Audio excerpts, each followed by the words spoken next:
Hello दोस्तों, welcome back.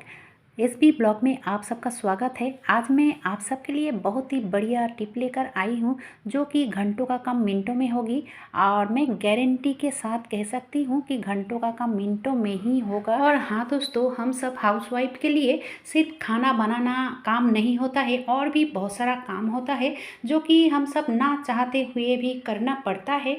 तो इसी तरह की कुछ टिप और कुछ आइडिया हम शेयर करने वाली हूँ। पहले टिप होगी वेस्ट ब्रश को लेकर।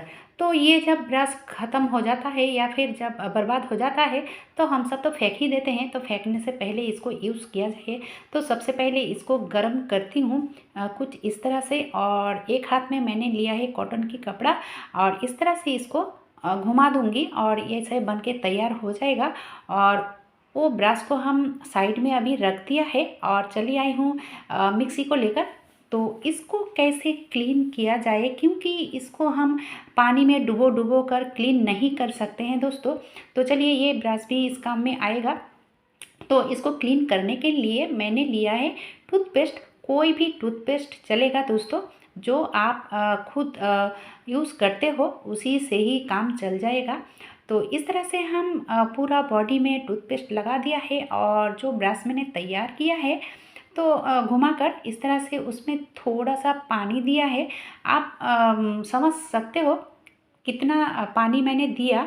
तो ज़रा सा उसको भिगो लिया है बस, और कुछ नहीं। और इस तरह से इसको अंदर की साइड डाल के और इस तरह से रगड़ लेंगे। इस तरह से रगड़ लेने से देखोगे जो चिपक गया है मैला यानी कि गंदगी, तो अच्छे से क्लीन हो जाएगा। और जो बाहर की साइड है उसको मैंने स्क्रबर की मदद से इस तरह से रगड़ लूँगी, और देखोगे इतने ज़्यादा ये चमक उठेगा, एकदम से नए जैसे हो जाएगा। और डरने की कोई बात नहीं है दोस्तों।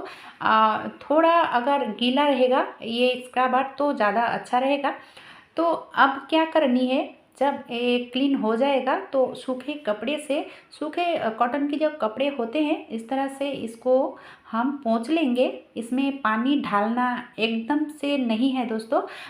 इस तरह से सूखे कपड़े से पोंछना है। और इसकी जो वायर है उसमें भी मैं इस तरह से क्लीन कर लूँगी। स्क्रबर में थोड़ा सा टूथपेस्ट लगा दिया है और थोड़ा इस तरह से कर लिया है, और फिर सूखे कपड़े से पोंछ लूँगी। तो आप देख सकते हो कितने अच्छे से ये क्लीन हुआ है, देखने में एकदम से नई जैसा हुआ है, चमक उठा है। तो चलिए, अब क्या करनी है, कपड़ा को यानी कि जिस कपड़ा से मैंने पोंछा है उसी कपड़ा को अच्छे से पानी में भिगोकर अच्छे से निचोड़ लिया है। अब निचोड़ने के बाद ही फिर से इसको अच्छे से पोंछ लूँगी। और ये जो नीचे साइड है, कभी कभी ये चलते चलते बंद हो जाता है। तो नीचे देखोगे इस तरह की एक स्विच रहता है, अगर बंद हो जाए तो ये निकल के बाहर आ जाता है। थोड़ा सा प्रेस करोगे तो अंदर के ओर चले जाएगा और फिर से चलने लगेगा। और फिर जो वायर है, वायर को इस तरह से समेटने के लिए ऐसे बहुत सारे मिक्सर में होती है, तो इस तरह से लपेट लोगे। लपेट लेने के बाद और जो ये प्लग है, प्लग को इसके अंदर इस तरह से डाल देनी है। बस ये तो हो गया। अब चलिए मिक्सर जार की तरफ। तो ये कभी कभी जो ब्लेड है अंदर की तरफ, तो ये कभी ढील हो जाता है, तो इसको अंदर की तरफ से पकड़ना पड़ेगा। और इस तरह से अगर घुमाओगे तो अगर लूज हो जाए या ढील हो जाए तो इस तरह से टाइट भी कर सकते हो। ये देखिए, इस तरह से पकड़कर और इस तरह से घुमाओगे तो ये अच्छे से टाइट हो जाएगा। अब ये तो हो गया।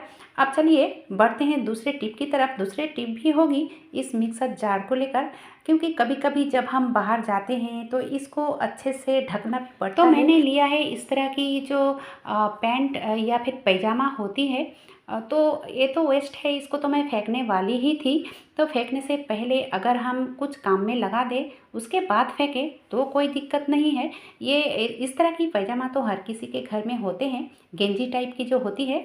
तो मैंने काट लिया है, आप देख सकते हो मैंने ऊपर की साइड से कट किया है। अब इसको सिलाई या फिर सिलाई मशीन कुछ भी नहीं लगेगा। थोड़ा सा कट लगानी है, बस ये बनके तैयार हो जाएगा और ये बहुत ही बढ़िया बनके तैयार होगा दोस्तों। तो मैंने इसको माप लिया है और जो लेंथ है उससे मैंने 4 उंगलियां या फिर 6 उंगलियां बढ़ा के इसको कट करूँगी। तो ये देखिए मैंने कट कर लिया है। अब इसको उल्टी साइड पर इस तरह से फोल्ड करूँगी, जिस तरह से हम साड़ी में फोल्ड लगाते हैं उसी तरह से इसको फोल्ड कर लिया है। और लिया है एक रबर बैंड, रबर बैंड की मदद से अच्छे से इसको अटैच कर लूँगी। अटैच करने के बाद कर लूँगी सीधा।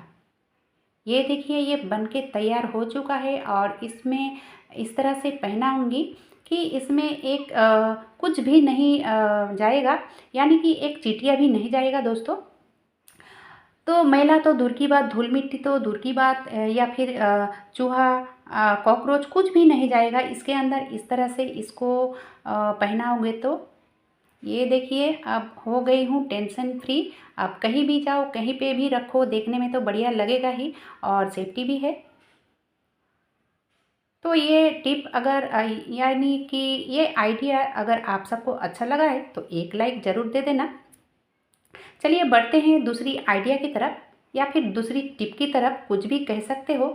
जो पैजामा मैंने कट किया है तो दूसरी पैरों को भी उसी जगह से कट कर लूँगी और ये महिलाओं के लिए इतना काम आसान बना देगा कि आप सोच भी नहीं सकते हो, ये काम को इतना आसान कर देगा। हम सब सुबह उठकर झाड़ू पोछा लगाते हैं, तो झाड़ू पोछा अगर एक साथ ही हो जाए तो कितना अच्छा होगा, है ना।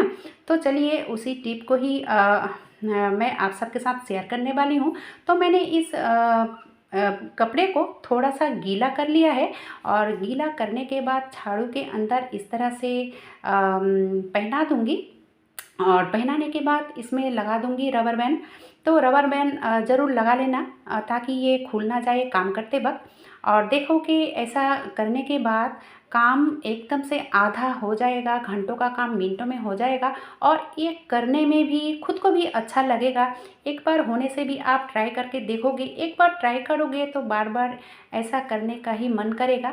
तो चलिए जब इस तरह की बॉक्स खाट होती है तो इसकी अंदर तो हम क्लीन नहीं करते हैं और इस तरह से अगर पहना के करोगे तो देखो कि एक साथ 2 काम हो जाएगा, झाड़ू भी होगा और पोछा भी हो जाएगा। तो सिर्फ ऐसा यहाँ क्यों, जो खाट के पीछे की ओर होती है तो उस तरफ भी हम नहीं जाते हैं, या फिर थाई विंडो होती है तो ये विंडो को भी ऐसे हम क्लीन कर सकते हैं। और इस तरह की कॉर्नर को भी हम झाड़ू पोछा एक साथ कर सकते हैं। तो कैसा लगा दोस्तों, बहुत ही बढ़िया है ना। अगर ये टिप या फिर आइडिया आप सबको अच्छा लगा है तो एक लाइक ज़रूर दे देना। जो लोग सब्सक्राइब नहीं किया है मुझे सपोर्ट करने के लिए प्लीज़ सब्सक्राइब भी ज़रूर कर लेना। आज के लिए बस इतना ही।